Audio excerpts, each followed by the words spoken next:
Hola, esto es 2.0 donde dos millennials rumanos criados en España hablamos de cosas que nos interesan. Hoy vamos a seguir hablando de la historia del adventismo, pero antes voy a mencionar dos detalles importantes. Primero, que estos primeros vídeos los estamos grabando de antemano, así que si alguien ve esto y ha mandado algún comentario respecto al anterior, todavía no le hemos podido contestar.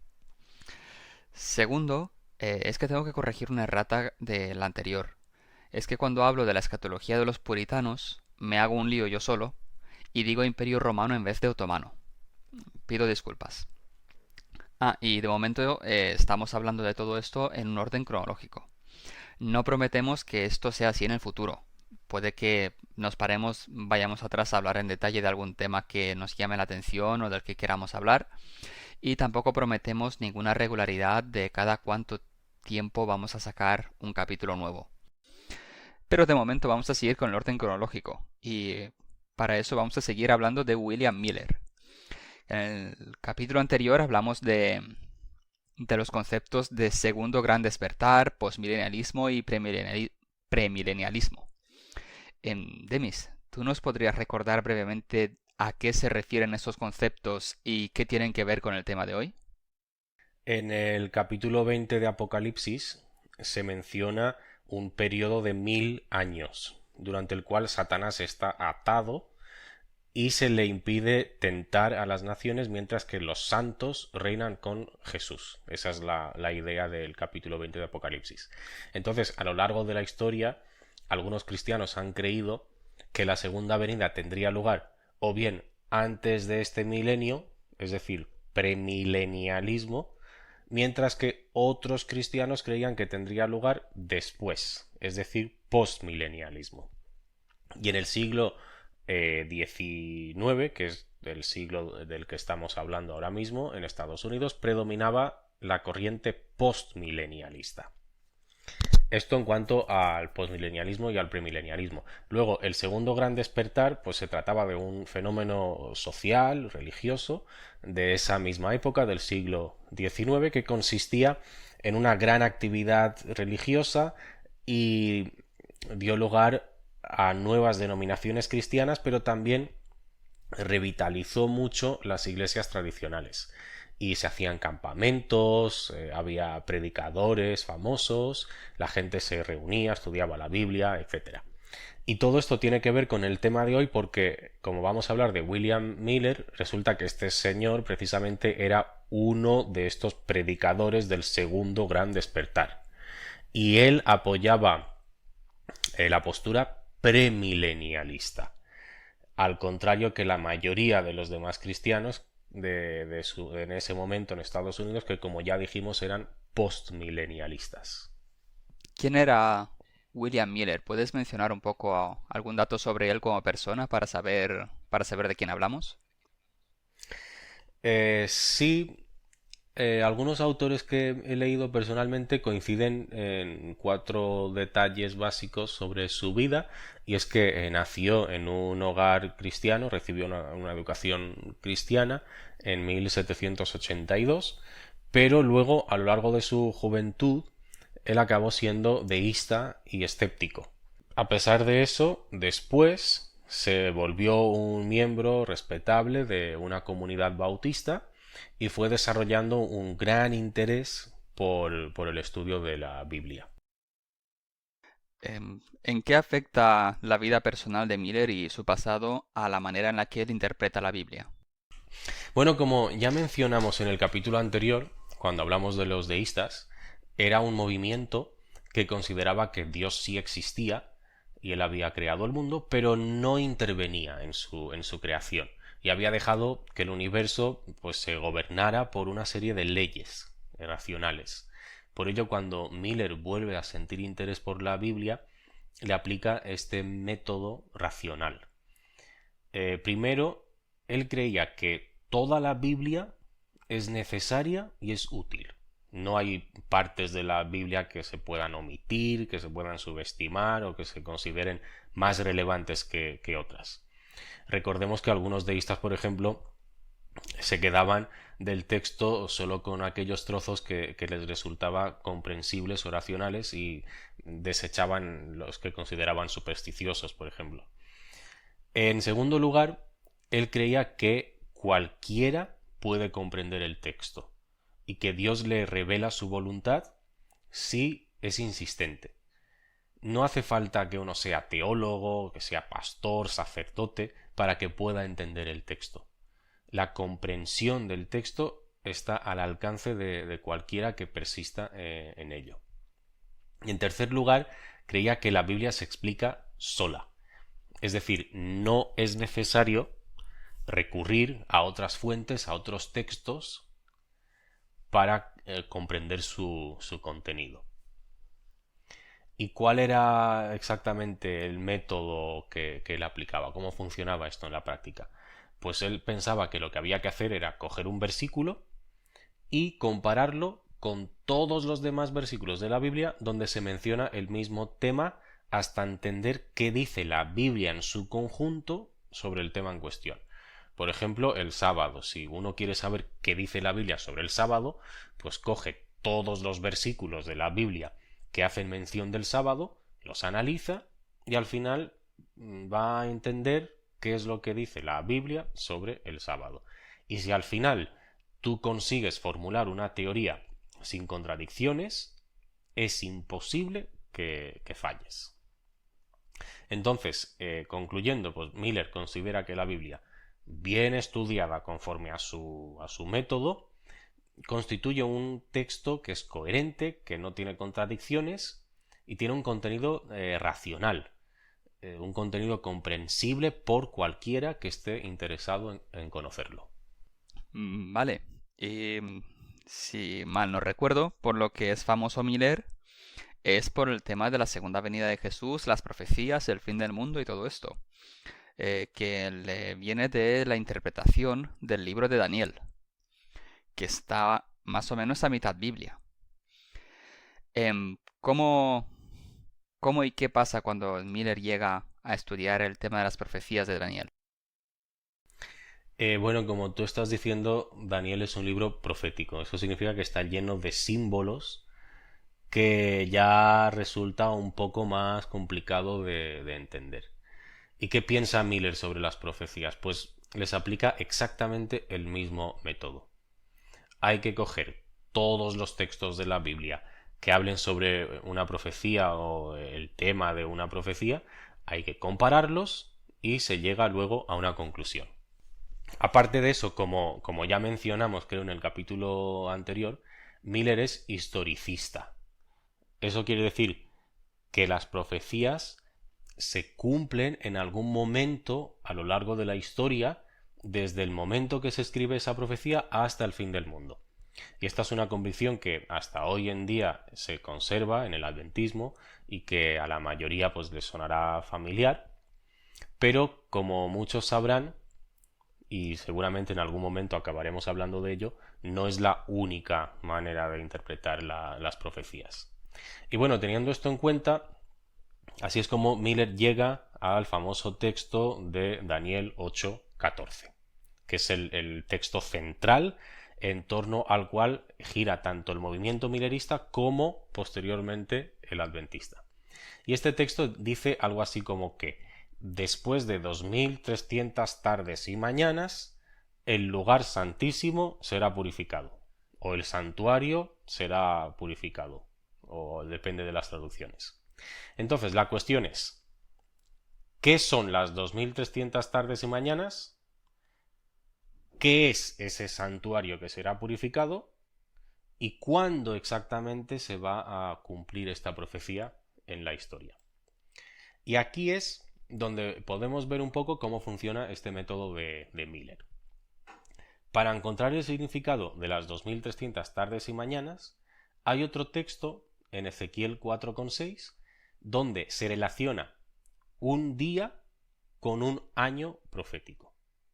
Entonces, Miller llega a la conclusión de que esas 2300 tardes y mañanas son 2300 días, es decir, 2300 años proféticos. Y lo mismo hace para entender lo que significa el lugar santísimo.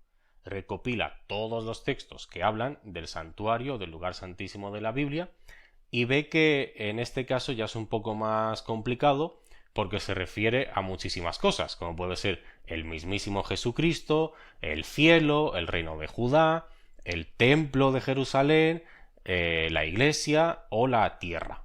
Y él empieza a descartar de todas estas opciones y llega a la conclusión que lo único que está mancillado y tiene sentido que necesite ser purificado es la tierra. ¿Y en qué momento la tierra va a ser purificada según la Biblia? Pues cuando vuelva Jesucristo.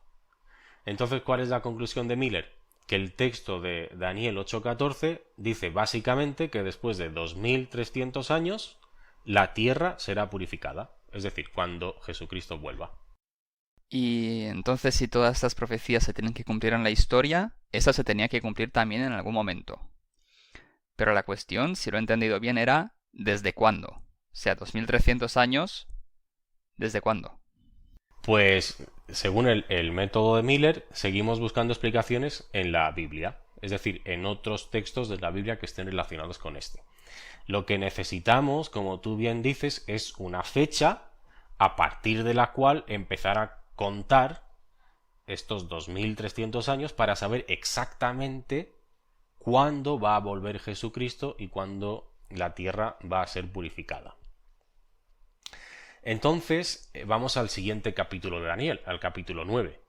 Y aquí se habla sobre un periodo que será cortado, según algunas traducciones, según otras determinado, decretado, sobre el pueblo de Israel y la ciudad de Jerusalén. Este periodo dura 70 semanas.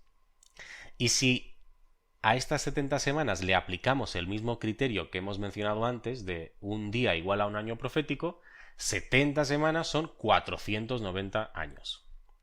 Lo interesante es que el ángel le dice a Daniel que este periodo empieza con el decreto de restauración de Jerusalén, porque los judíos estaban en el exilio en Babilonia y querían volver a casa y reconstruir su ciudad santa y tal. Y se va a acabar con la venida del Mesías. Y bueno, el tema este de las 70 semanas ya es otro tema en sí. La idea es que Miller interpreta que las 70 semanas del capítulo 9 son cortadas de las 2300 tardes y mañanas del capítulo 8. Es decir, esos 490 años que antes hemos mencionado son una especie de subperiodo de los 2300 años y ambos periodos empiezan en la misma fecha. Así que los 2300 años empiezan también con el decreto de reconstrucción de Jerusalén. Así que el hombre consulta algunas fuentes históricas y descubre que este decreto data del año 457 a.C. Si sumamos 2300 años a los 457, llegamos al año 1843.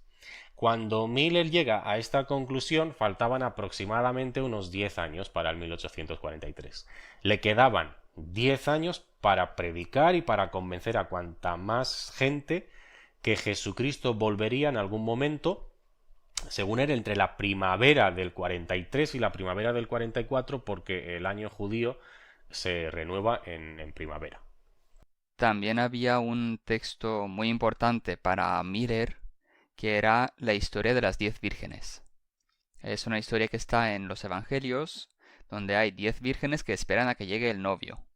Son como las damas de honor en una boda. Y el novio tarda, y a medianoche hay un grito de alguien que grita: «Oye, que el novio llega enseguida».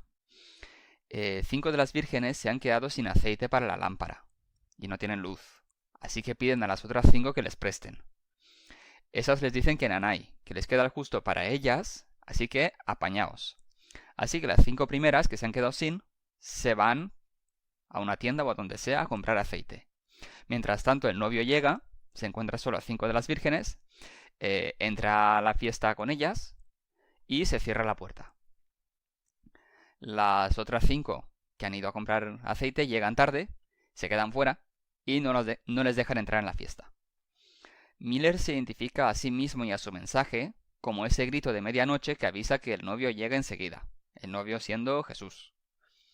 Y cree que en 1843 pasará lo de que se cierra la puerta y empieza el juicio para ver quién está dentro y quién se queda fuera. Lo de la puerta cerrada se volverá muy importante después, como ya veremos. Para todo esto que nos has contado, ¿hay más textos significativos en la Biblia en los que Miller apoya su teoría, aparte de Daniel 8:14?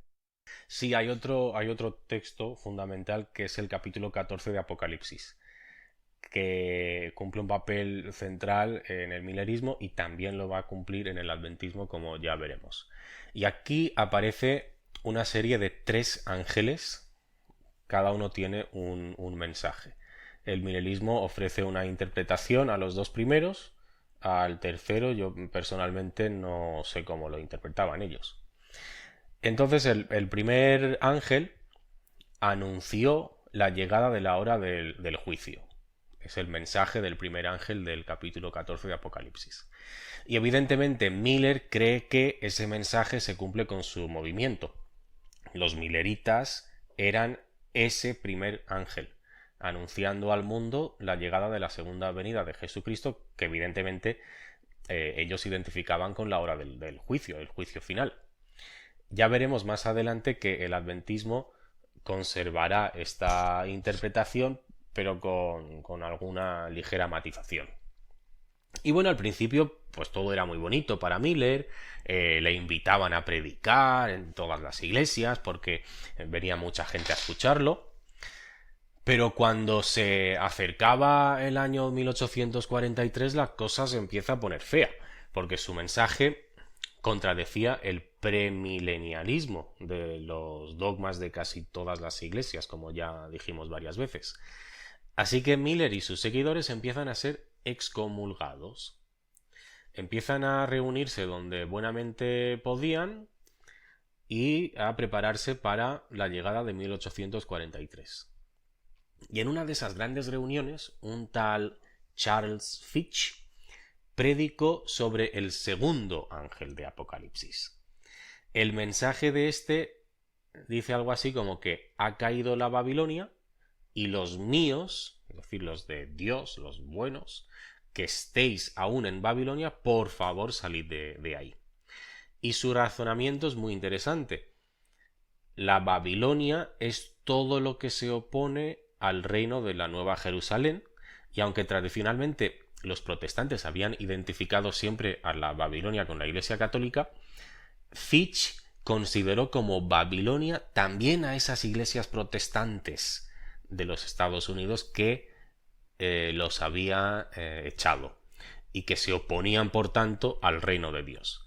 Así que el protestantismo caído o apóstata era también Babilonia.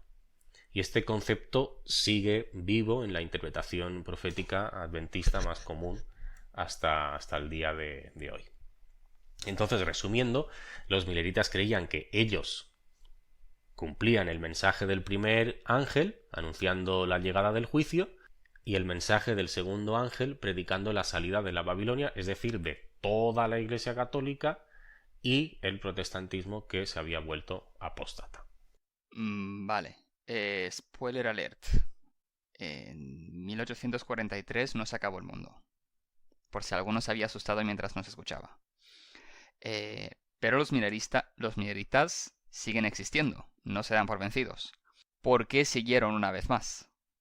La justificación que encuentran a la decepción de la primavera de 1844 es bastante interesante y sobre todo es importante para el adventismo que surgirá poco después y se conocerá como movimiento del séptimo mes, que no séptimo día, séptimo mes. En el séptimo mes del calendario judío, el 10º día, tenía lugar el día de la expiación, que era la fiesta más solemne, la más sagrada del judaísmo, cuando el sumo sacerdote, la única vez al año, entraba en el lugar santísimo, lo purificaba, eliminando así todos los pecados del pueblo acumulados a lo largo de todo el año.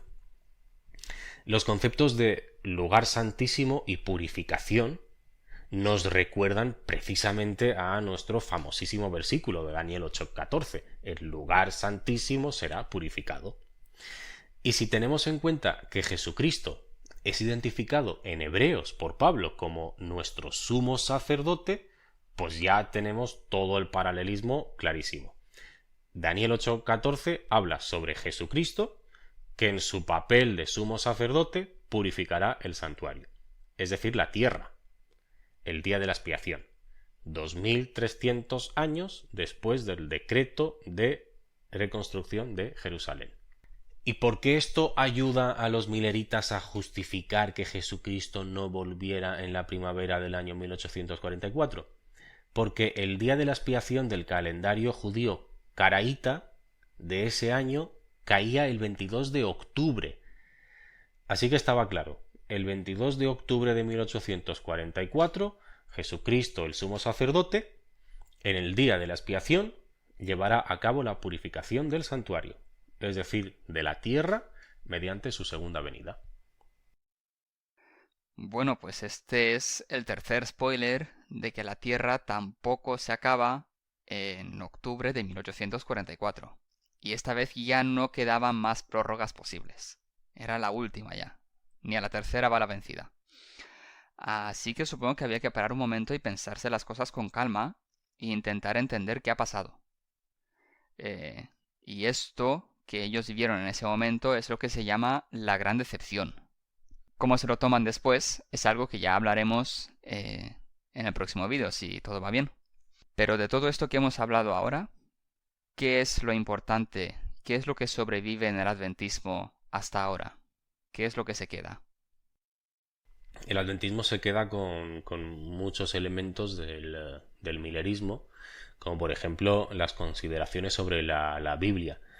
Lo que hablamos al principio, la Biblia se explica sola, ese método de estudio mediante la comparación de versículos y que en teoría, cualquiera puede entender el mensaje del texto.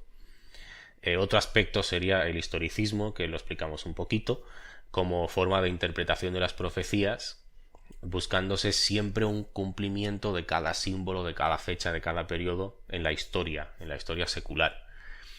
Pero, desde luego, la mayor aportación del milerismo al adventismo, sin duda, es la interpretación de Daniel 8:14, como cumplimiento, cuyo cumplimiento tiene lugar el 22 de octubre de 1844.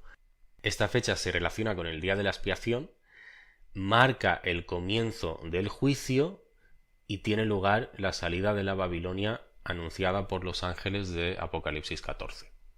Más tarde veremos cómo estos tres elementos, el día de la expiación, el inicio del juicio y la salida de Babilonia, serán muy importantes, fundamentales en la formación de la ideología del adventismo. Bueno, y de todo esto que hemos hablado, ¿con qué te quedas tú ya de una manera subjetiva? Hasta ahora hemos intentado simplemente contar de la manera más objetiva posible qué es lo que ha pasado, qué es lo que pensaban estos señores, qué es lo que decían. Pero a ti personalmente, ¿qué te parece esto?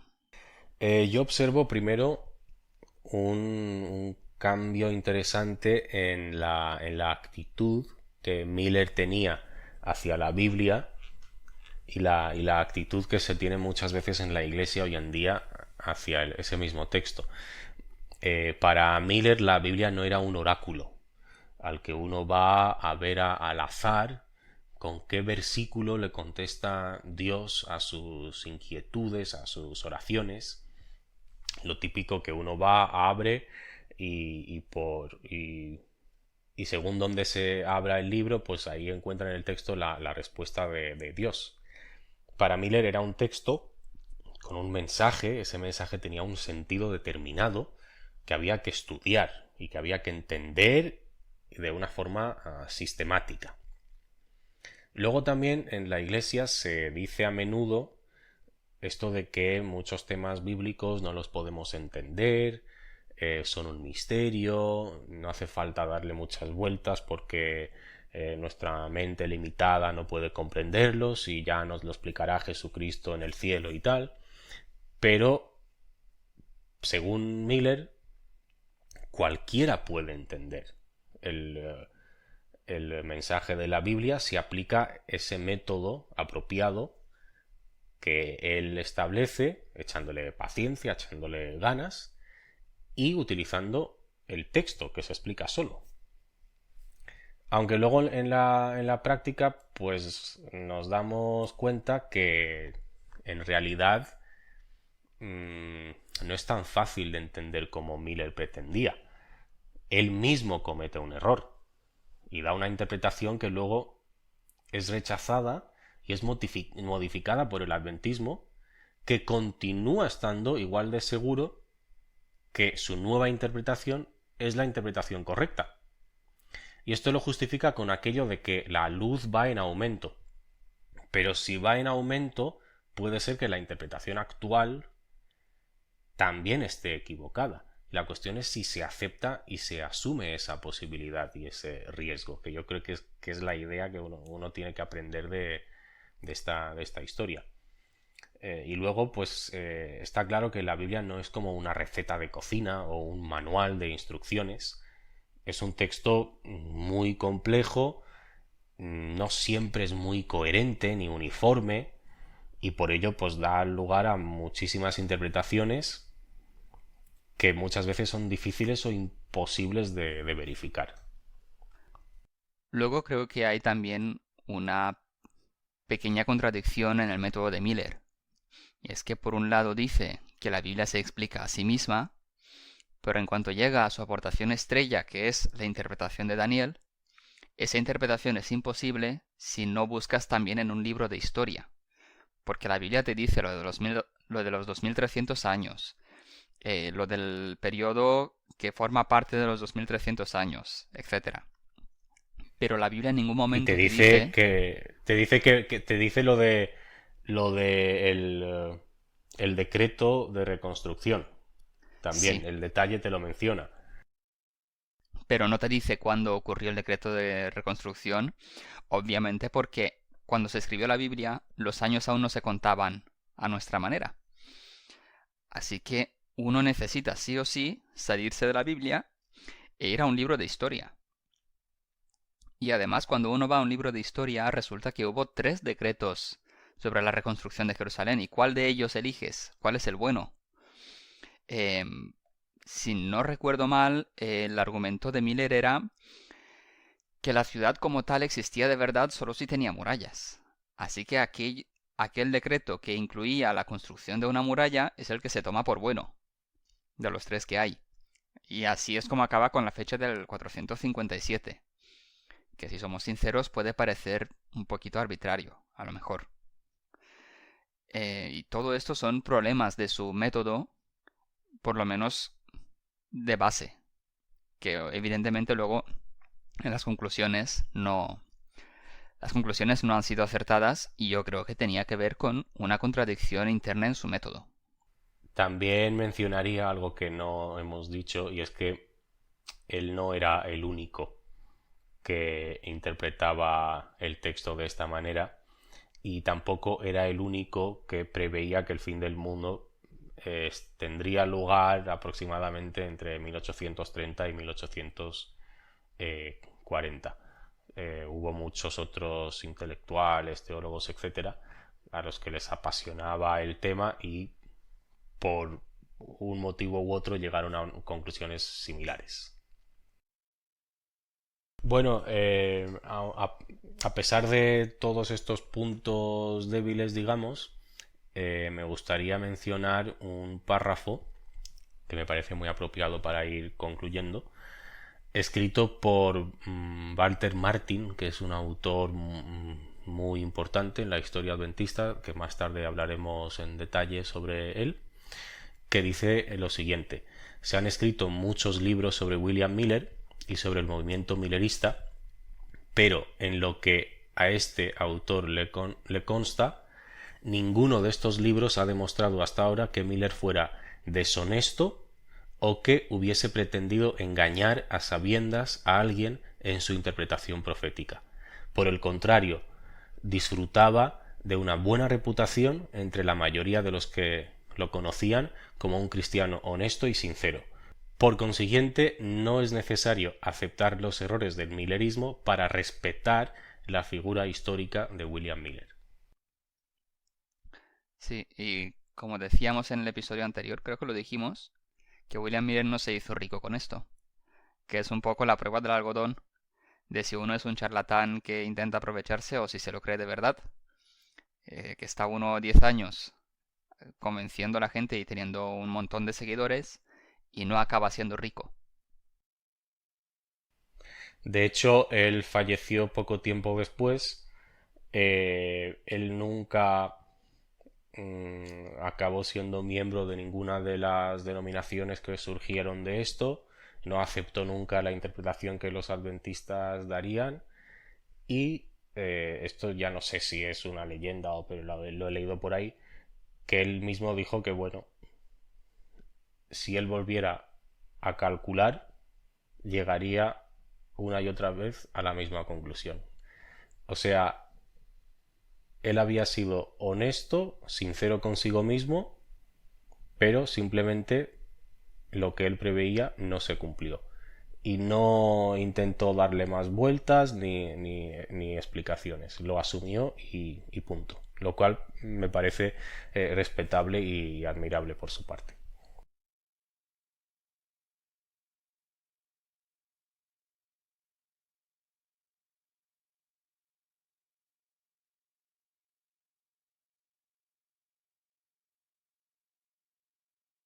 Sí, esperemos que quede bien. Bueno, creo que no sé.